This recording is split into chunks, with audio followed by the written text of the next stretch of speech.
Saya akan menjawab pertanyaan nomor 3, bagian A, yaitu bagaimana caranya mendapatkan ekstrak terpurifikasi dengan rendemen yang tinggi.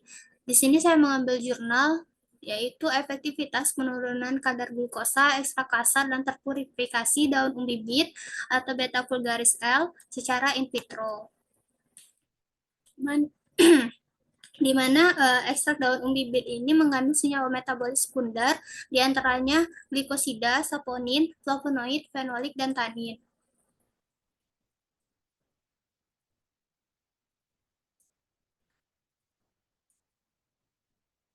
Langkah yang pertama di sini daun umbi bit dikeringkan menggunakan oven pada suhu 50 derajat Celcius. Kemudian simplisia kering di blender dan diayak menggunakan ayakan mash.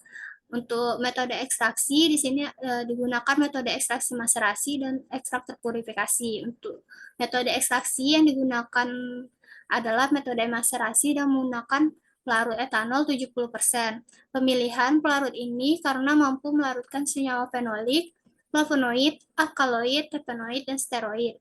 Maserat diuapkan hingga diperoleh ekstrak kental atau di sini ekstrak kental daun umbi bit dengan rendaman sebesar 21,63%. Kemudian untuk ekstrak terpurifikasi dibuat dengan cara ekstrak dilarutkan dengan etanol 30% untuk melarutkan semua senyawa polar yang terkandung dalam ekstrak kental daun umbi bit.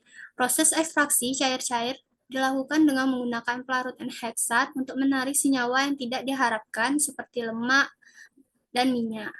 Fraksi diekstraksi kembali dengan pelarut etil asetat untuk memaksimalkan mengambil senyawa fenolik tanpa adanya senyawa gula.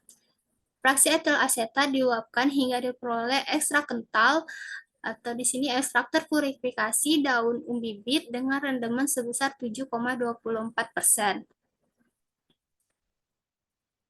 Penetapan kadar fenolik total di sini menyatakan bahwa kadar fenolik total pada ekstrak terpurifikasi daun umbi bit diperoleh hasil lebih tinggi jika dibandingkan dengan ekstrak kental daun umbi bit.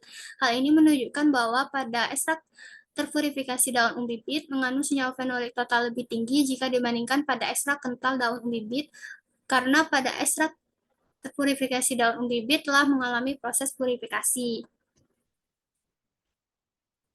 Pada jurnal ini disimpulkan bahwa ekstrak terpurifikasi daun umbi bit mempunyai kemampuan menurunkan kadar glukosa lebih baik jika dibandingkan dengan ekstrak kental daun umbi bit. Hal ini dikarenakan pada ekstrak terpurifikasi daun umbi bit senyawa metabolit yang terkandung lebih murni dan tidak dipengaruhi komponen lain, misalnya klorofil, resin, ataupun lipid.